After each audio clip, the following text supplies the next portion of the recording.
Dicen que la venganza es un plato que se sirve frío. Yo lo serví helado, tan helado que ahora, años después, sigue quemándome por dentro. Hay decisiones que uno toma en un segundo, pero que duran para siempre. Decisiones que parecen pequeñas en el momento, pero que terminan destruyendo vidas enteras. La mía fue una de esas. Me llamo Rebeca. Tengo 32 años, aunque esta historia empezó cuando tenía 23. Era cajera en un supermercado, nada especial, nada que llamara la atención. Vivía con mi abuela en un departamento pequeño cerca de la zona comercial. 2 habitaciones, una cocina estrecha, una sala donde apenas cabía el sillón y la televisión. Mi abuela, la señora Carmen, era una mujer mayor que dependía de mí para todo. Yo la cuidaba, le daba sus medicamentos, la llevaba al médico cada vez que había cita. Ella había criado sola a mi mamá, y cuando mamá se fue con otro hombre y nos abandonó sin siquiera una llamada, sin siquiera una explicación, mi abuela me crió a mí también, me dio todo lo que pudo, que no fue mucho, pero fue suficiente. Por las mañanas yo preparaba el desayuno: avena, pan tostado, café aguado. Le daba a mi abuela sus pastillas para la ansiedad y la depresión, 2 por la mañana, una por la noche, siempre las mismas, y me iba corriendo al trabajo para no llegar tarde. El turno comenzaba a las 7, 8 horas de pie, escaneando productos, sonriendo a clientes que apenas me veían. El supermercado olía a desinfectante y a pan recién horneado.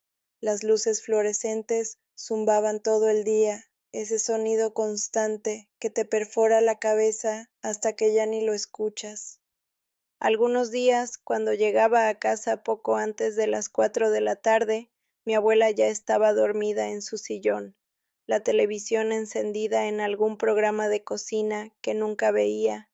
Yo me quedaba sentada en la sala, con una taza de café que se enfriaba entre mis manos, mirando el celular, esperando mensajes que nunca llegaban. Tenía amigas, claro, Laura del trabajo, algunas del barrio, pero todas ya tenían novio, planes, vidas que avanzaban.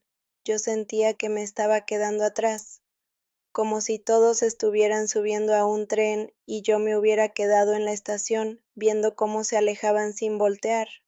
Veía sus fotos en redes sociales, viajes a la playa, cenas románticas, anillos de compromiso con filtros de corazones, y yo seguía ahí, en el mismo departamento, en el mismo trabajo, en la misma vida que no iba a ninguna parte.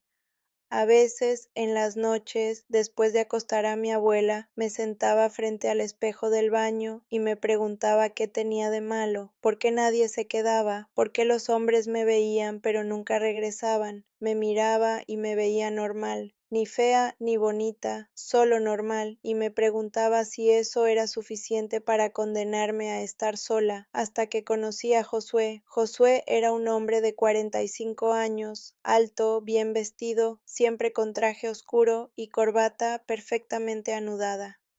Olía a perfume caro, de esos que huelen a madera y especias, a dinero, a estabilidad.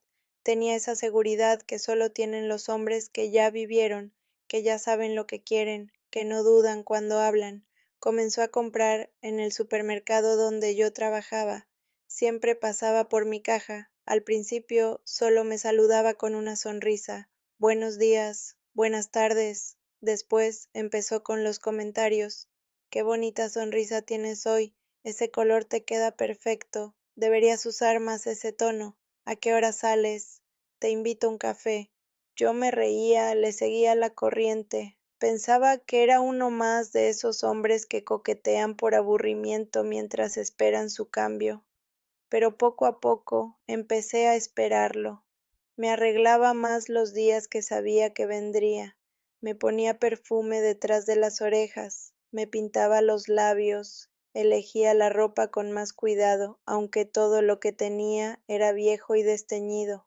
Laura, mi amiga del trabajo, me molestaba en los descansos. Ya te cayó el viejito, ¿eh? Ten cuidado, Rebeca, ese tipo tiene pinta de casado. Los hombres así siempre están casados. Yo le decía que se callara, que solo era un cliente amable, que no todos los hombres son iguales. Pero la verdad es que me gustaba la atención, me gustaba sentirme deseada, me gustaba que alguien me mirara como si yo importara. Una tarde, después de insistir durante semanas, acepté salir con él. Me llevó al cine. Vimos una película de acción que ya no recuerdo. Lo único que recuerdo es cómo me miraba en la oscuridad, como si yo fuera la única persona en el mundo, como si nada más importara. Después me llevó a cenar a un restaurante italiano, nada demasiado elegante, pero más de lo que yo estaba acostumbrada. Manteles blancos, velas en la mesa, meseros que te sirven con servilletas dobladas. Me trató como si yo fuera lo más valioso del mundo. Me preguntó sobre mi vida, mis sueños, mis miedos, y me escuchó de verdad. No solo asentía con la cabeza como hacen la mayoría. Él realmente prestaba atención, hacía preguntas, recordaba lo que yo decía. Josué me decía cosas que nadie me había dicho antes. Eres especial, Rebeca. Hay algo en ti que me atrae. Contigo siento que vuelvo a tener 20 años. Nunca conocí a alguien como tú. Tienes una luz que te hace diferente, una bondad.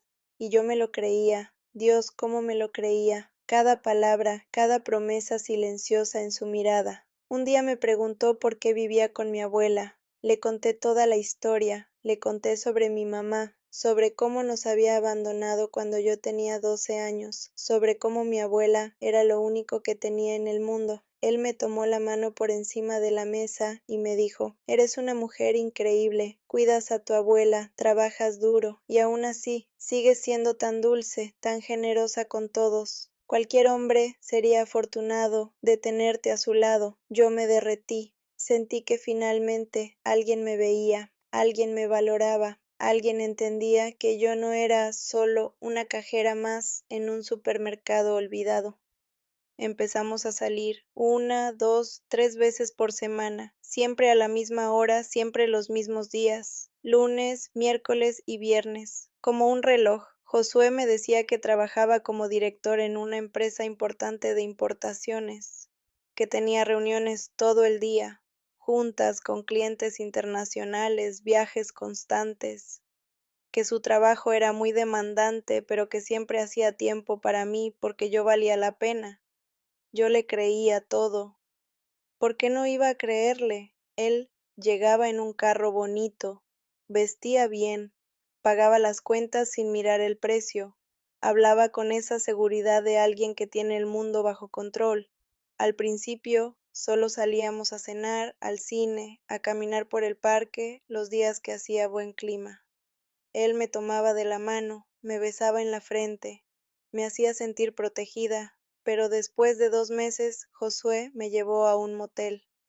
Era un lugar discreto, limpio, con sábanas blancas y cortinas pesadas que bloqueaban la luz. Me dio pena al principio, me sentía como esas mujeres de las que la gente habla mal, las otras, las amantes, las que no tienen dignidad. Pero Josué fue tan dulce, tan paciente, me dijo que no había nada de malo en lo que estábamos haciendo, que éramos 2 adultos que se querían, que lo importante era lo que sentíamos, no lo que pensaran los demás, que el amor no entiende de lugares. Y esa noche, cuando me tocó, cuando me besó, cuando me hizo el amor por primera vez, yo sentí que finalmente mi vida tenía sentido. Él sabía exactamente cómo hacerme sentir deseada. No era torpe como los chicos de mi edad que solo pensaban en ellos mismos. Sabía lo que hacía, sabía cómo tocarme, sabía qué decir.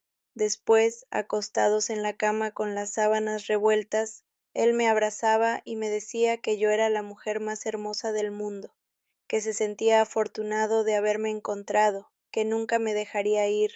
Y yo le creía, porque necesitaba creerle, pero había algo que no encajaba, algo pequeño que yo trataba de ignorar, pero que siempre estaba ahí, como una piedra en el zapato. Josué nunca me llamaba por las noches, nunca los fines de semana, nunca en días festivos.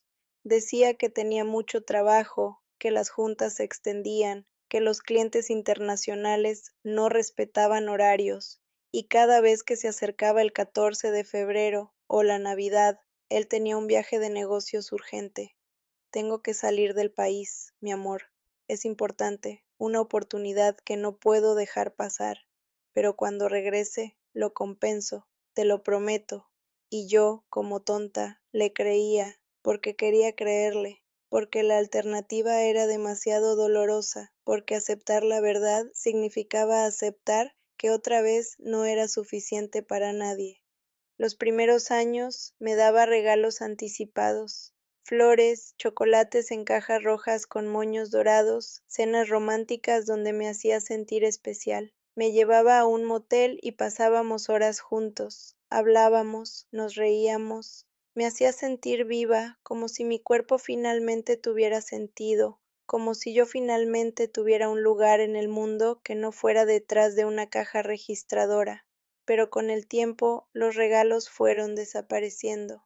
Primero fueron las cenas, después las flores, después los chocolates. Al final solo quedaban las visitas al motel, 2 horas, 3 si tenía suerte, y yo empecé a sentir que algo estaba mal, que algo se estaba apagando entre nosotros. Le preguntaba si todo estaba bien, si seguía sintiéndose feliz conmigo. Él me decía que sí, que claro que sí, que solo estaba estresado por el trabajo, que había recortes de personal, que su jefe lo estaba presionando, que me amaba igual que siempre, tal vez más, pero yo sentía que me estaba perdiendo, que cada vez éramos menos nosotros y más una rutina vacía. Una madrugada, después de estar con él en el motel, después de hacer el amor en silencio sin mirarnos a los ojos, vi su celular vibrar sobre la mesa de noche. La luz de la pantalla iluminó la habitación oscura como un relámpago. Alcancé a ver la hora en la esquina superior, 3:47, y debajo un nombre, M con un corazón rojo palpitante. Un mensaje que decía: ya llegaste, los niños preguntan por ti. Mi corazón se detuvo, el aire se me fue de los pulmones. Josué estaba en el baño, escuché el agua corriendo, tomé el teléfono con las manos temblorosas. Intenté desbloquearlo, pero tenía contraseña. El mensaje seguía ahí, brillando en la pantalla como una acusación. Los niños preguntan por ti. Sentí que el piso se abría bajo mis pies. Josué salió del baño ajustándose el cinturón. Vio su teléfono en mi mano. Por un segundo, solo un segundo, vi algo en sus ojos, pánico, miedo, pero rápidamente sonrió, me lo quitó con suavidad, lo apagó, me besó en la frente como si nada. Tengo que irme, mi amor. Junta temprano mañana, importantísima. Te llamo en la tarde. Se vistió rápido, demasiado rápido, y se fue. Y yo me quedé ahí, sentada en esa cama de motel, con sábanas que olían a sexo y a mentiras, sintiendo que todo mi mundo se desmoronaba.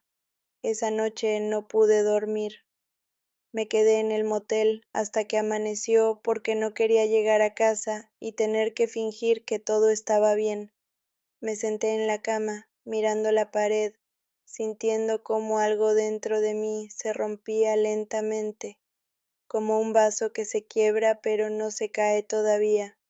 Las semanas siguientes fueron un infierno. Yo intentaba actuar normal, seguir con la rutina, sonreír cuando él me llamaba, pero cada mensaje, cada palabra, cada promesa me sonaba falsa. Empecé a buscar señales, a analizar todo lo que decía, a preguntarme cuántas otras mentiras había, cuánto de lo que vivíamos era real. Me despertaba en las madrugadas, siempre cerca de las 4, con el corazón acelerado y las manos sudadas. Me quedaba mirando el techo, repasando cada conversación, cada excusa. Los niños preguntan por ti, una y otra vez. Esa frase no me dejaba dormir. Mi abuela, que ya estaba muy enferma, que cada día hablaba menos y dormía más, me notó diferente. Una noche, mientras le daba sus pastillas con un vaso de agua, me preguntó con esa voz débil que le quedaba: ¿ese hombre tuyo te trata bien, mija? Sí, abuela, me trata muy bien. Entonces, ¿por qué lloras cuando crees que no te veo?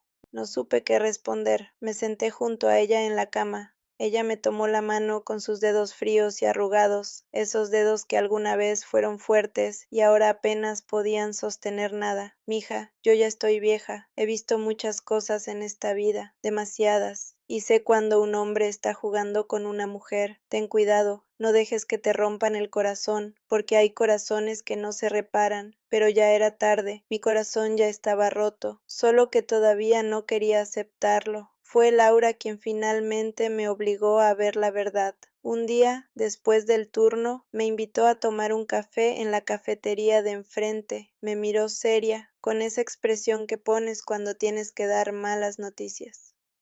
Rebeca, tengo que decirte algo, y no quiero que te enojes conmigo. ¿Qué pasa? Ese hombre, Josué. Me dio curiosidad y lo investigué un poco. Busqué su nombre en redes sociales. Rebeca está casado, tiene familia, tiene hijos. Sentí que me faltaba el aire, que las paredes se cerraban, que todo daba vueltas. No, eso no es cierto, él me lo habría dicho, él no me mentiría así. ¿De verdad? Te presentó a su familia, conoces su casa, sabes dónde vive, te llama los fines de semana, pasan las fiestas juntos. No pude responder. Cada pregunta era una puñalada. Laura sacó su celular y me mostró. Ahí estaba Josué, con una mujer hermosa, elegante, sonriente, con dos niños que tenían su misma sonrisa, fotos en la playa con trajes de baño y cubetas de arena, fotos en restaurantes brindando con copas de vino, fotos de cumpleaños, de navidades, de aniversarios, una vida entera que yo no conocía. Y yo no aparecía en ninguna parte. Yo era invisible, yo era el secreto sucio. Lo siento, Rebeca, sé que duele, pero tenías que saberlo.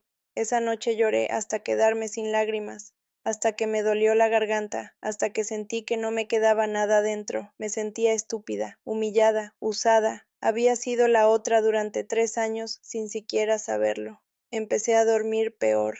Me despertaba en las madrugadas, siempre cerca de las 4, siempre con esa hora grabada en la mente como una maldición. Revisaba mi celular compulsivamente, releía los mensajes de Josué buscando señales que había ignorado, buscaba pistas, evidencias de mi propia estupidez. Entré a redes sociales desde una cuenta falsa que creé solo para espiarlo. Busqué cada foto, cada publicación, y ahí estaban, él con su familia perfecta, él con sus hijos en el parque, él con su esposa en la playa, abrazándola por la cintura, besándola en los labios, como si fuera el hombre más feliz y fiel del mundo. Había fotos de aniversarios, 10 años juntos, 15 años juntos, fotos de cumpleaños de los niños con pasteles enormes y globos de colores, fotos de navidades con pijamas a juego y árbol decorado. Y yo no existía en ninguna de esas fotos. Yo era un fantasma, una nota al pie, un error que él escondía entre lunes, miércoles y viernes. Pasé días sin comer, bajé de peso, mi ropa me quedaba grande. Laura me traía comida al trabajo, pero yo no podía tragar nada. Mi abuela me preguntaba qué me pasaba, pero yo no podía decirle la verdad. No podía admitir que había sido tan tonta, que me había dejado engañar durante 3 años. Me comparaba constantemente con su esposa. Entraba a su perfil, miraba sus fotos una y otra vez hasta memorizarlas. Ella era hermosa, bien vestida, con ese tipo de elegancia que viene del dinero, con ese brillo en los ojos que viene de ser amada abiertamente, de ser la elegida, y yo era la otra, la sucia, la del motel, la que se conformaba con migajas. Una noche, casi al amanecer, mientras cuidaba a mi abuela que dormía profundamente, entré a su habitación para revisar sus medicamentos. Eran cerca de las 4 de la madrugada.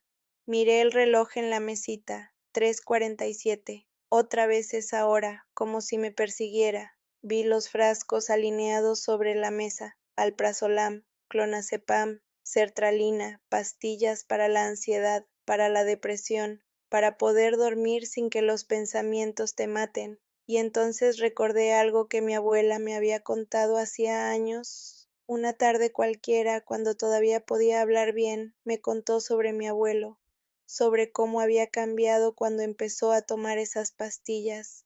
sobre cómo había dejado de ser hombre, sobre cómo ya no podía cumplirle en la cama, sobre cómo se había deprimido tanto, cómo se había sentido tan inútil, tan roto, que un día simplemente se dejó morir. Se fue apagando como una vela hasta que no quedó nada.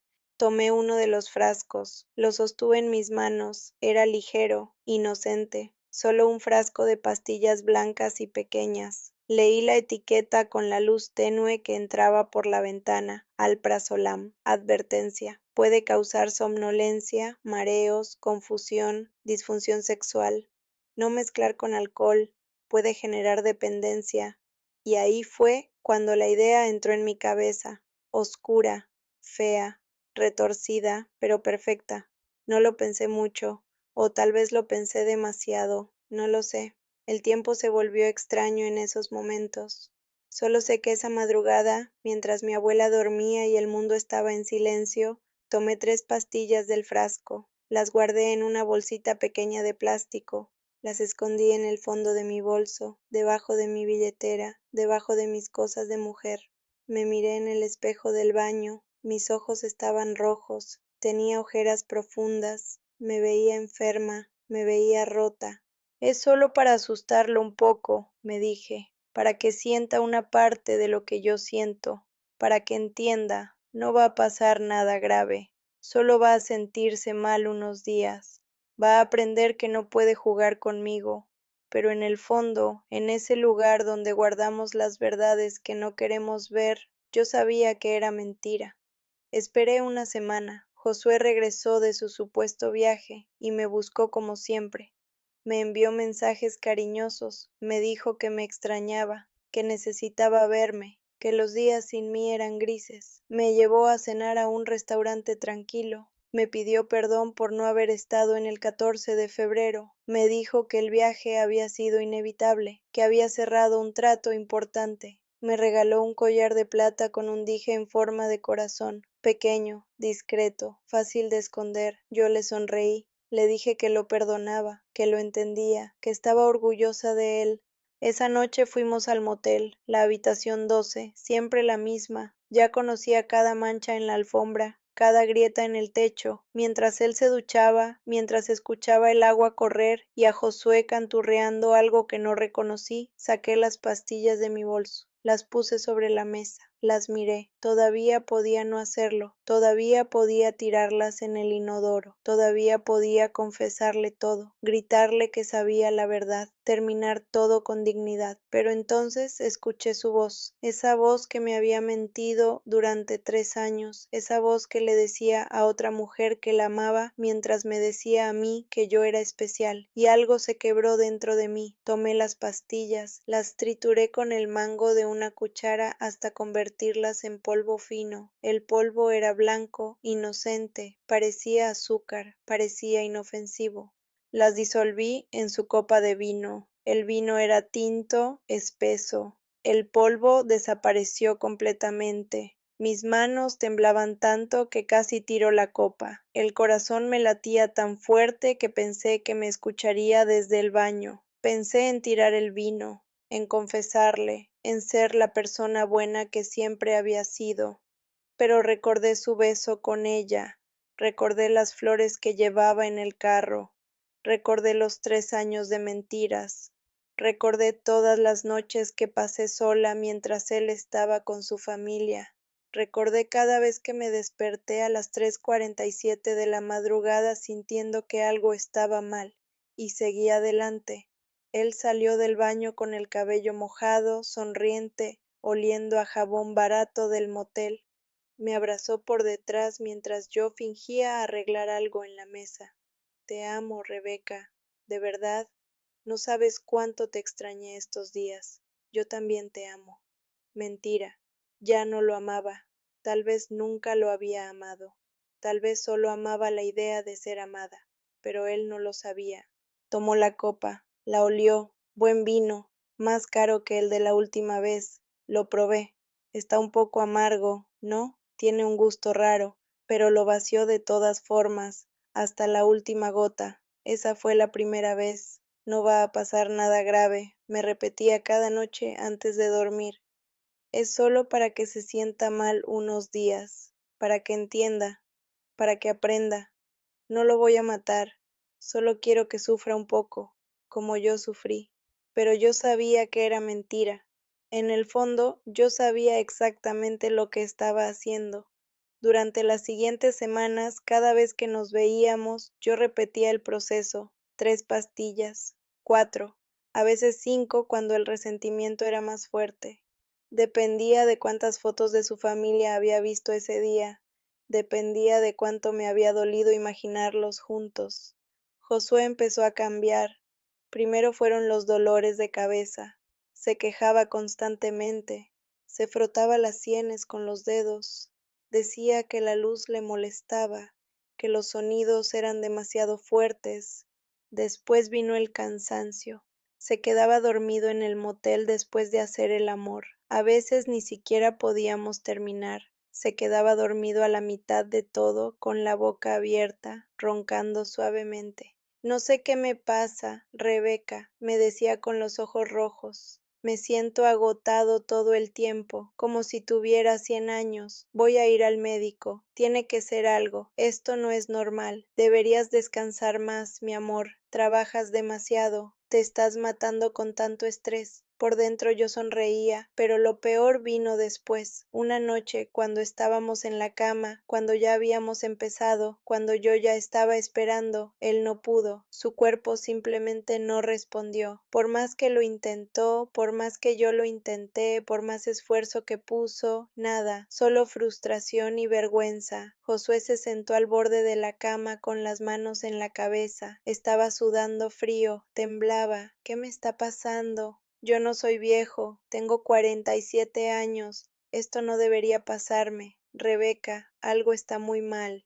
Yo lo abracé por detrás. Le dije que no importaba, que lo amaba igual, que éramos más que eso, que lo físico no era lo importante. Pero por dentro yo sonreía. Sentí poder, sentí justicia, sentí que finalmente él estaba pagando por lo que me había hecho. La segunda vez que no pudo, Josué se derrumbó completamente. No golpeó nada, no gritó, solo lloró. Se cubrió la cara con las manos y lloró como un niño perdido, como alguien que ha perdido algo que nunca va a recuperar.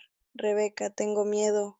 Fui al médico, me hicieron análisis de sangre, de hormonas, de todo. Me hicieron preguntas incómodas, me revisaron, dijeron que todo está normal, que estoy sano, pero yo sé que algo anda mal. Me siento roto, como si mi cuerpo ya no fuera mío, como si alguien me lo hubiera robado. Por un momento, solo un momento, sentí lástima. Vi a un hombre destruido, confundido, asustado, un hombre que de repente no entendía qué le estaba pasando a su propio cuerpo.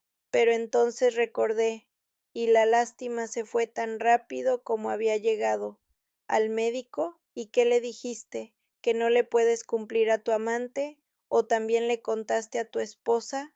Se quedó helado, el color se fue de su rostro, se puso pálido como un muerto. ¿Qué dijiste? Ya lo sé todo, Josué. Sé que estás casado, sé que tienes hijos, sé que tienes una familia perfecta, con fotos perfectas y vacaciones perfectas. Te vi con ellos el 14 de febrero, vi cómo la besabas, vi las mismas flores que me regalas a mí. Su rostro se descompuso completamente. Abrió la boca, pero no salió ningún sonido. Sus ojos se llenaron de lágrimas. Después empezó a llorar de verdad.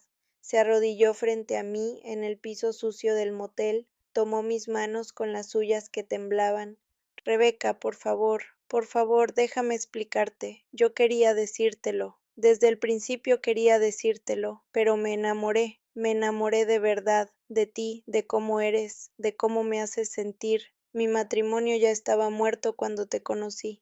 Mi esposa y yo ya no nos hablábamos, ya no nos tocábamos, solo estábamos juntos por los niños, por no destrozar la familia, por las apariencias, pero tú me hiciste sentir vivo de nuevo, me hiciste recordar quién era yo antes de todo esto. Mentiras, todo lo que dices son mentiras. ¿Cuántas más hay, Josué? ¿Cuántas otras mujeres tienes escondidas en otros moteles? No, no, solo tú. Te lo juro por lo que más quieras, solo tú. Rebeca, escúchame, sé que te fallé, sé que debí ser honesto desde el principio, pero tenía tanto miedo de perderte, de que me rechazaras si sabías la verdad. Tú eres lo mejor que me ha pasado en años. Tú me haces feliz de verdad. Por favor, dame una oportunidad. Voy a dejar a mi esposa, voy a pedirle el divorcio, voy a arreglar todo, pero no me dejes, no ahora, no cuando me siento así, no cuando te necesito más que nunca. Se veía tan frágil, tan roto, tan humano. Por un segundo, solo un segundo, casi le creo, casi siento compasión, casi extiendo la mano para consolarlo. Pero ya era demasiado tarde. Es tarde, Josué, demasiado tarde para todo. Ya no te quiero, ya no siento nada por ti, solo desprecio. Y aunque te quisiera, ¿de qué me servirías? No puedes ni siquiera ser hombre, no puedes cumplirle ni a tu esposa ni a mí. No sirves para nada. Mis palabras fueron como cuchillos. Lo vi encogerse, lo vi hacerse pequeño. Me fui del motel. Lo dejé ahí, arrodillado sobre la alfombra barata y manchada, llorando como un niño abandonado, y yo no miré atrás, ni una sola vez. Después de esa noche, Josué volvió varias veces al supermercado. Me rogaba en voz baja mientras yo escaneaba productos. Me enviaba mensajes a todas horas, 10, 15, 20 mensajes seguidos. Flores a mi casa con tarjetas desesperadas, cartas escritas a mano con letra temblorosa. Una vez llegó borracho, a medianoche, gritando mi nombre frente al edificio. Los vecinos salieron a ver. Laura tuvo que llamar a seguridad para que lo sacaran. Yo lo ignoraba. Le pedí al gerente del supermercado que lo sacara si volvía, que llamara a la policía si era necesario. Incluso, un día, para herirlo más, para asegurarme de que entendiera que todo había terminado para siempre, besé a Daniel, el gerente, frente a él. Daniel ni siquiera sabía lo que estaba pasando, pero me siguió el juego cuando se lo pedí. Fue un beso largo, deliberado, obsceno, y yo no aparté la mirada de Josué ni un segundo. Lo vi romperse, vi cómo sus ojos se llenaban de lágrimas, vi cómo salía corriendo del supermercado, tropezando con su propia desesperación, golpeándose contra los carritos. Me sentí poderosa, victoriosa. Finalmente, yo había ganado. Pasaron los meses. La vida siguió su curso como siempre lo hace. Yo me sentía libre. Había destruido al hombre que me había destruido a mí, había cobrado venganza, y durante un tiempo no sentí remordimiento, o eso me decía a mí misma cada vez que me despertaba en las madrugadas. Conocí a Daniel mejor, el gerente. Era contador además de trabajar en el supermercado para pagar sus estudios. Un hombre tranquilo, honesto, transparente. Me presentó a su familia en la segunda cita, a su mamá, que hacía tamales los domingos, a sus hermanos ruidosos. Me invitó a su casa, que olía a comida casera. Me mostró su vida sin secretos, sin motel, sin mentiras. Nos casamos al año, una boda pequeña, sencilla, en el jardín de su casa. Mi abuela estuvo ahí, ya muy enferma, pero sonriente, con los ojos brillantes, feliz de verme feliz. Murió 3 meses después, dormida en su sillón, con la televisión encendida. Quedé embarazada a los pocos meses de casada. Mi vida era perfecta, todo lo que había soñado alguna vez, un esposo que me amaba abiertamente, un bebé en camino, una familia propia sin secretos. Pero entonces, una noche de insomnio, mientras revisaba mi celular en la cama con mi esposo durmiendo a mi lado, vi una noticia vieja en redes sociales. Alguien la había compartido con un comentario. Qué tristeza, pobre hombre. Tenía toda una vida por delante. Abrí la noticia, y ahí estaba su foto, esa foto que yo conocía tan bien. Josué. Mi corazón se detuvo, mis manos empezaron a temblar. Seguí leyendo con los ojos cada vez más abiertos. Hombre de 47 años se lanza desde puente en la avenida Central. Autoridades confirman suicidio, dejó carta. Familia destruida busca respuestas. El artículo decía que Josué había saltado desde un puente a las 3:47 de la madrugada, que un conductor que pasaba lo había visto subirse al barandal, que había intentado convencerlo de no hacerlo, que había llamado a la policía, pero que Josué había saltado de todas formas antes de que llegaran, sin dudarlo, como si ya lo hubiera decidido hacía mucho tiempo.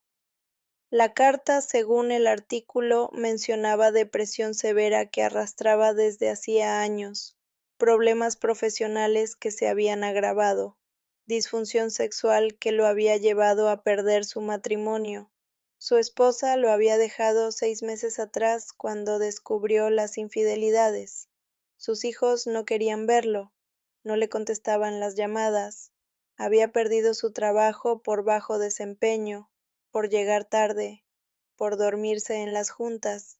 Tenía deudas que no podía pagar. Había perdido el carro, el departamento. Una mujer lo destruyó por dentro, decía un fragmento filtrado de la carta. Me hizo creer que era especial, que valía algo, y después me abandonó cuando más la necesitaba, cuando ya no servía para nada. Pero no daba mi nombre, no daba detalles que pudieran identificarme. Cerré el celular, respiré profundo. Mi esposo dormía tranquilo a mi lado, mi mano sobre mi vientre que ya empezaba a crecer. Sentí una patadita. ¿Había sido yo? ¿Las pastillas realmente habían causado todo eso? ¿O Josué ya estaba roto antes de conocerme? ¿Ya tenía esos problemas? ¿Ya era frágil? ¿Ya estaba al borde? ¿Yo solo lo empujé o él ya estaba cayendo? No lo sé, nunca lo sabré. Y esa duda es lo que más pesa. Ahora tengo 32 años. Mi hijo tiene 2. Se llama Mateo. Tiene los ojos de su padre. Es hermoso, inocente. No sabe nada de lo que hice antes de que él naciera. Cada vez que lo veo dormir en su cuna con su peluche entre los brazos, pienso en Josué, pienso en su esposa que quedó viuda, pienso en sus 2 hijos que crecieron sin padre, en cómo les habrán explicado que papá no va a volver, en cómo cargarán eso toda su vida, porque no solo lo destruía él, destruía una familia entera. Esos 2 niños que vi ese día en el carro con sus sonrisas inocentes, ahora son huérfanos por mi culpa. O tal vez no, tal vez Josué ya estaba destinado a esto, tal vez yo solo aceleré lo inevitable. A veces en las madrugadas me despierto sobresaltada, siempre cerca de las 4, siempre a la misma hora. Miro el reloj en la mesita de noche, 3:47, como un reloj roto que siempre marca la misma hora, como una maldición. Sueño que Josué está parado junto a mi cama, mirándome en silencio. En el sueño, él no dice nada, no me grita, no me acusa, solo me mira con esos ojos vacíos, con esos ojos de muerto, y yo sé lo que significa esa mirada. Yo sé lo que me está diciendo sin palabras. Hace unos días, mientras limpiaba el armario buscando ropa de bebé para donar, encontré el frasco vacío de las pastillas de mi abuela. Lo había guardado sin darme cuenta, escondido entre mis cosas viejas de soltera. Todavía tiene la etiqueta amarilla medio despegada, alprazolam, advertencia, puede causar dependencia, no suspender abruptamente, puede provocar depresión severa y pensamientos suicidas. Lo guardé de nuevo, lo escondí en el fondo del cajón, debajo de las sábanas viejas que ya no uso, porque hay cosas que uno no puede tirar, cosas que cargas para siempre como una piedra atada al cuello, cosas que te recuerdan exactamente quién eres y qué hiciste. Anoche me desperté otra vez, como siempre. Miré el reloj, 3:47. Me levanté con cuidado para no despertar a mi esposo. Fui al baño a tomar agua. Pasé frente a la habitación de mi hijo. La puerta estaba entreabierta. La dejamos así para poder escucharlo si llora. Y ahí, junto a la cuna, vi una sombra, una figura de hombre parada junto a mi hijo que dormía. Parpadeé. Cuando volví a mirar ya no había nada, solo la cuna, solo mi hijo durmiendo con su respiración suave. Pero la sensación se quedó, esa sensación fría en la espalda, esa certeza de que algo me está observando, de que algo está esperando el momento adecuado. Me preguntan a veces si me arrepiento, si cambiaría algo si pudiera volver atrás. y la verdad es que no lo sé, porque una parte de mí, esa parte oscura que todos tenemos, pero que pocos admiten, siente que Josué se lo merecía, que me mintió durante 3 años, que me usó, que me rompió el corazón. Pero otra parte, esa parte que crece cada vez que veo a mi hijo, sabe que lo que hice no tiene justificación, que destruí a un hombre, que lo empujé al vacío, que sus hijos lloran a un padre que tal vez no era perfecto, pero que era suyo, y ahora vivo con eso, con esa duda, con esa culpa que no se va, que no se puede lavar, que está ahí cada vez que me miro en el espejo, cada vez que me despierto a las 3:47, cada vez que veo esa sombra en la habitación de mi hijo, porque tal vez hay cosas que uno no puede destruir sin destruirse a sí mismo también. Tal vez la venganza no es un plato frío, tal vez es un veneno que tomas tú misma esperando que mate al otro.